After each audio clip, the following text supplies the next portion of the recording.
بسم الله والحمد لله والصلاة والسلام على رسول الله وعلى آله وصحبه ومن والاه، ما بعد. فهذه مجموعة من الخواطر المرسلة يعني حوالين أوضاع بتحصل في مصر الآن. أحب أبدأ في هذه الخواطر إن أوجه الشكر لسائر إخواني اللي يعني بعتوا لي رسائل ودعوات واتصالات في أثناء فترة المرض. جزاكم الله خيرا. ويعني ما يحدث يعني حوالينا الآن من اضطرابات ورؤية ضبابية ومشكلات كتيرة بتطرأ بحكم انهيار نظام كامل من 60 سنة بيحكم البلد، وظهور تيارات كانت ليها مصالح مع هذا النظام، وبروز أعداء سافر للإسلام والإسلاميين ودعاة الإسلام، والاستعداد للانتخابات البرلمانية والرئاسية، ويعني أداء الحكومة والقوانين الجديدة المعطلة لسير الدعوة الإسلامية في الحقيقة. بالنسبة للوزارة الحالية، كان المفروض إنها وزارة تسيير أعمال، يعني وزارة مؤقتة أو انتقالية. مش من حق هذه الوزارة إن هي تسن قوانين أو تفرض على الناس قوانين وترحل وتترك هذه القوانين بمثابة عقد وأسلاك شائكة في طريق المجتمع والدولة. هذه الوزارة من البداية قالوا إنها هتكون وزارة يعني تنوع، هياخدوا من كل الأطياف وكل الاتجاهات. فإذا بيهم خدوا وزير شيوعي للخدمة الاجتماعية، ووزير نصراني للسياحة، وفي نفس الوقت من حزب الوفد، ومش عارف واحد ليبرالي حطوه فين. والغريب في الأمر إنه رئيس الوزارة ما كلفش نفسه يعين مثلا وزير من الإخوان المسلمين أو وزير من سائر الاتجاهات. يعني ما فيش وزير مثلا سلفي. ما انتوا بتقولوا الدنيا مليانة سلفيين وتقولوا الإخوان هيمسكوا الحكم. إذا كانوا هم هيمسكوا الحكم زي ما بتقولوا، فهل ما حطيتهمش في اعتباركم إن تحطوا وزير واحد في الوزارة كلها؟ إذا بالوزراء هم والاتجاه هو ونفس الأشكال ونفس السياسات ونفس الأفكار، والإعلام في إيد غير أمينة ومحتكراه، يعني ناس علمانيين كارهين لما أنزل الله سبحانه وتعالى.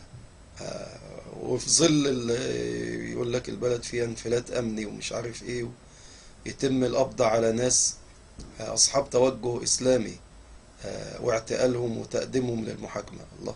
طب انتوا تقولوا الأمن وفي يعني عجز في الأمن، اشمعنى ساعة هؤلاء الناس المسلمين ظهر الأمن والأمان والقبض على الناس وتوجيههم للمحاكمات، في حين انه يعني أصبح النصارى بينعموا بحرية ما كانوش يحلموها بيها في تاريخهم، وبيعملوا اللي هم عايزينه ومحدش بيتعرض لهم على الإطلاق. ورئيس الوزارة بيدللهم، ونائب رئيس الوزارة يعني لو كان نصراني ما كانش هيكون زي كده. هذا الرجل يعني حريص على مصالح النصارى أكتر من النصارى نفسهم، اللي بيدعي ان هو ليبرالي ومش عارف ايه، وهو كارثة. يعني حد زرعه مخصوص كارثة في الوزارة. إذا كان في الدستور أو في القانون المصري رئيس الوزارة زي منصب شرفي كده ملوش فايدة، إيه فايدة بقى نائب رئيس وزارة؟ إذا كان الرئيس الوزارة نفسه ملوش لازمة، يبقى إيه فايدة نائب رئيس الوزارة؟ إيه اللي الوزارة دي قدمته للبلد؟ ولا أي حاجة. مفيش أي تغيير ولا أي حاجة جديدة. بالعكس، هذه الوزارة بتدعم يعني الاتجاهات المعادية للإسلام اللي هو دين الدولة، واللي انتوا كلكم دلوقتي قاعدين تقولوا المسلمين هيوصلوا للحكم المسلمين بقوا أغلبية، المسلمين وجهوا الشارع في الاستفتاء. طب ليه مغمضين عينكم عنهم؟ ما لازم تشركوهم في إدارة البلد. إذا كنتوا بتقولوا في الانتخابات هم اللي هيكتسحوها وانتوا عارفين إن الشارع معاهم، يبقى من الغباء إن تتجاهلوا هؤلاء الناس. وفي الحقيقة ليس من الغباء، ولكن من العداء للدين والكراهية لدين الإسلام. فيعني هذه الوزارة مع الأسف ما قدمتش أي حاجة للدولة في الفترة الحرجة، غير إنها وسعت هوة الخلاف بين أطياف المجتمع المختلفة، ووقفت في صف المعادين للإسلام. وآخر حاجة عملوها قانون دور العبادة الموحد. دولة الغالبية فيها مسلمين، ايه قانون دور العبادة وبين المسجد والمسجد 1000 متر، ولازم المسجد يبنى على 1000 متر مربع؟ مين الناس هتجيب آلاف أمتار تبني عليها مساجد؟ بس كانت مساجد مش مكفية الناس بتصلي في الشوارع، منين هيجيبوا؟ وبين المسجد والمسجد 1000 متر، مين هيمشي على رجله 1000 متر عشان يروح يصلي؟ كيلو متر مربع هيمشي عشان يروح يصلي في مسجد؟ هذا كلام يعني غير معقول بالمرة. ده دليل ان عمل هذا القانون واحد عمره ما صلى ولا دخل مسجد ولا يعرف حاجة عن الصلاة ولا يعرف اي حاجة عن الاسلام. واحد علماني، واحد زنديق منافق كاره لما انزل الله سبحانه وتعالى. النبي صلى الله عليه وسلم يقول: جعلت لي الارض مسجدا وطهورا. وفي الحديث: امر رسول الله صلى الله عليه وسلم ان تبنى المساجد وأن تطيب وتنظف، أمر بذلك. وقال: من بنى لله مسجدا ولو كمفحص قطاه، يعني عش عصفورة، بنى الله له به بيتا في الجنة. فحث على بناء المساجد وتعمير المساجد وإنشاء المساجد، لأن المسجد ده رمز الدين الإسلامي. أول ما نزل النبي صلى الله عليه وسلم المدينة بدأ بإنشاء المسجد. المسجد هو المدرسة والجامعة ودار القضاء، وفي عقدة ألوية الجهاد والفصل بين المتخاصمين وتعليم الناس وإرشاد الناس وتربية الناس، وهو المكان الإعلامي ومكان تجمع رمز المسلمين. فلما يجي في دولة مسلمة وقانونها بيقول إن الإسلام هو دين الدولة الرسمي، وبعد كده نلاقي إن ده كلام ذر للرماد في العيون، كلام محطوط كده للضحك على الناس. دين الدولة الإسلام ومش عارف ايه، وبقى فين العمل بدين الدولة؟ مين اللي ادى الناس دي الحق تعمل قانون دار عبادة موحد؟ عدد المسلمين 80 مليون وعدد النصارى 5 مليون. تدي ال5 مليون نفس الحقوق بتاع 80 مليون؟ يبقى بين الكنيسة والكنيسة 1000 متر، وبين المسجد والمسجد 1000 متر.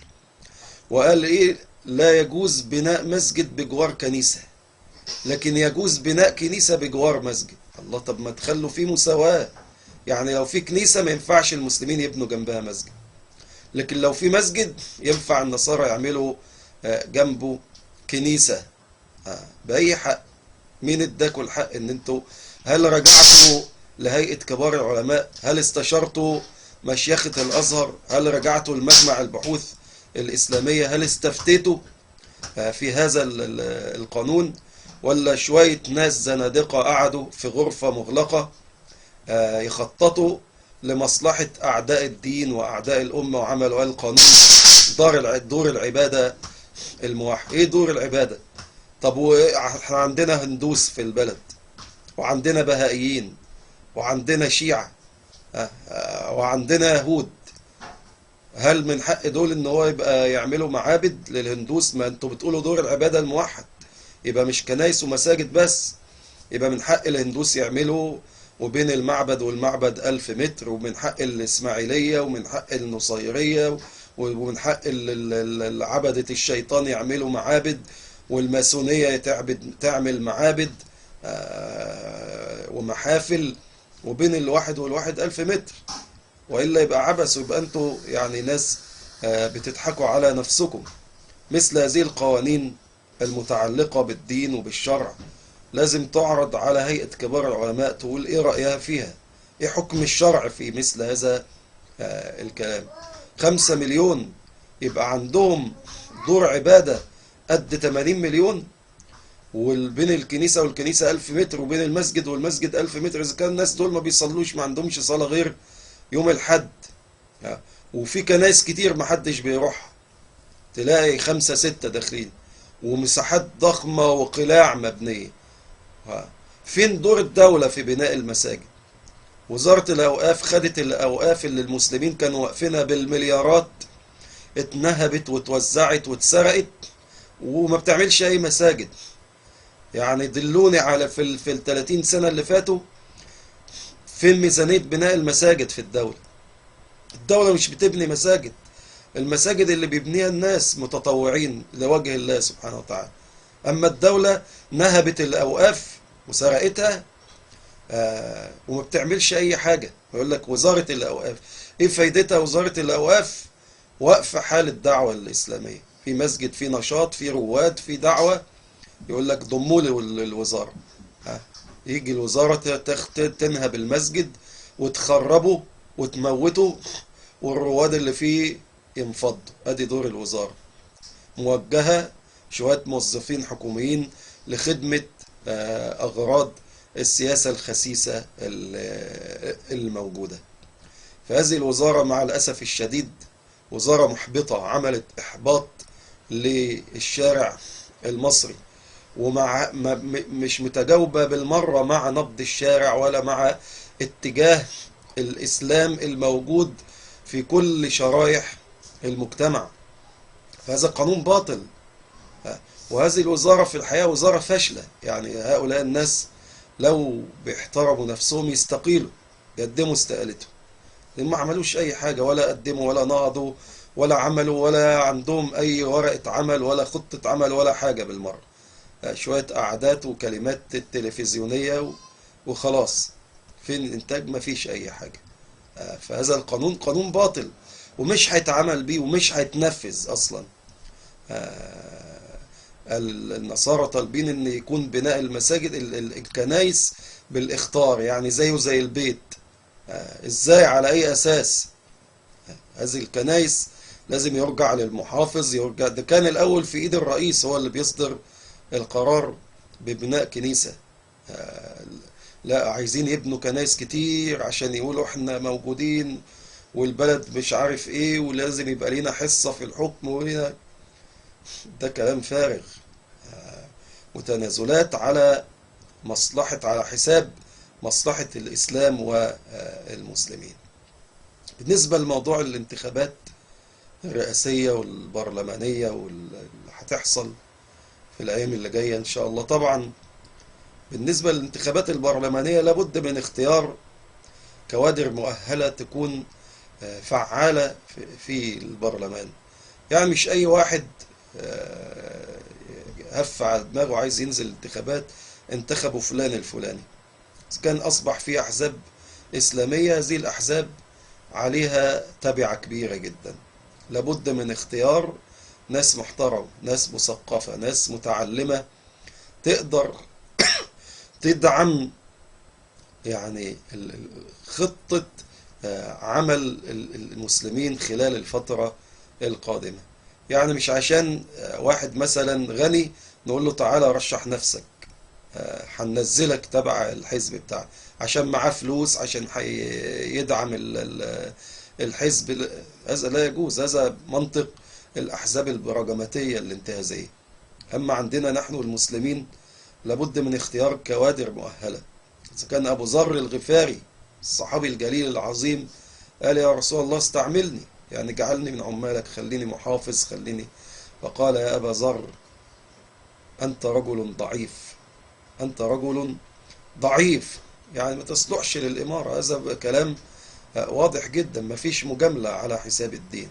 يا أبت استأجره إن خير من استأجرت القوي الأمين. لازم يكون قوي وأمين، عشان لو كان قوي بس ومش أمين هتخرب الدنيا، ولو كان أمين ومش قوي يبقى ضعيف ويبقى لعبة في إيد الناس اللي حواليه، وأيضا تخرب الدنيا. لابد من توفر هذين الشرطين في الناس اللي هيترشحوا. كل واحد يكون عارف هل عندك هدف، هل عندك ثقافة معينة، هل تعرف ايه هو اختصاص مجلس الشعب، هل عندك يعني افكار هتقدمها، ولا كلنا هننزل نضحك على الناس ونقول هنجيب لكم معاشات، هنجيب لكم مش عارف اكل مجاني، هنجيب لكم مساكن، هنعمل لكم، نسفلت لكم الشوارع. الامر اهم من كده، اهم من الشوارع ومن المساكن ده موضوع نظام حكم ومنهج هتمشي عليه دولة كاملة. اهم من ان انت تجيب لواحد شقة في المساكن الشعبية وتعلق يافطة فلان الفلاني وهنئكم بعيد الفطر وبعيد الاضحى والكلام ده.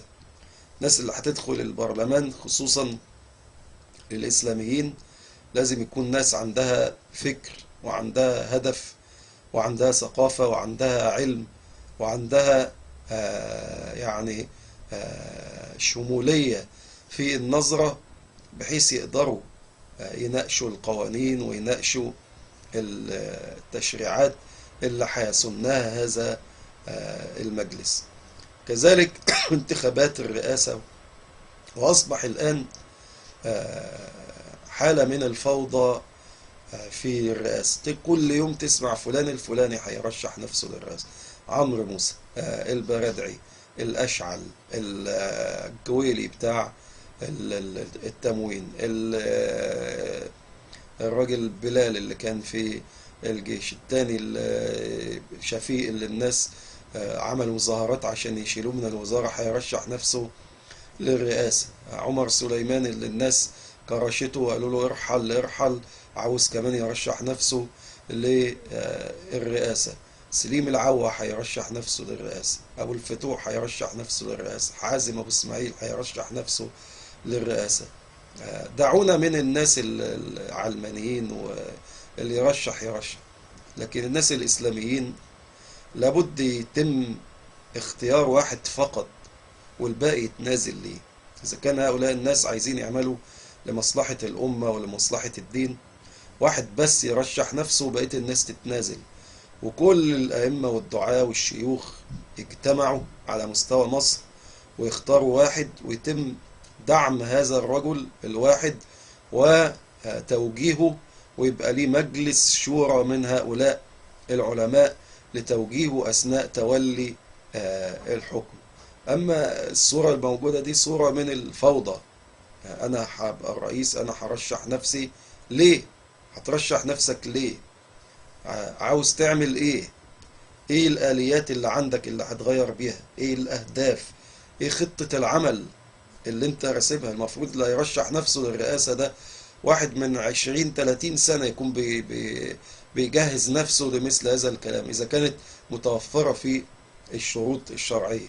فحالة من الهرجلة، وناس بينتموا للتيار الإسلامي كتير أعلنوا عن ترشيح نفسهم، ولسه في الأيام القادمة ناس تانية هتعلن عن ترشيح نفسها.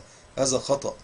لابد إذا كان السحرة لما جم يواجهوا سيدنا موسى عليه السلام قالوا فأجمعوا كيدكم ثم أتوا صفا وقد أفلح اليوم من استعان. تعالوا صف واحد، أجمعوا يعني وحدوا نفسكم. فلابد الناس الإسلاميين يجمعوا كلمتهم على رجل واحد اللي يكون كفء وأهل لتولي مثل هذا المنصب ويتم دعمه، وإلا هتتشتت الأصوات وهيشمت فينا العلمانيين والكارهين لما أنزل الله سبحانه وتعالى. قولوا قولي هذا وأستغفر الله لي ولكم. السلام عليكم ورحمة الله وبركاته.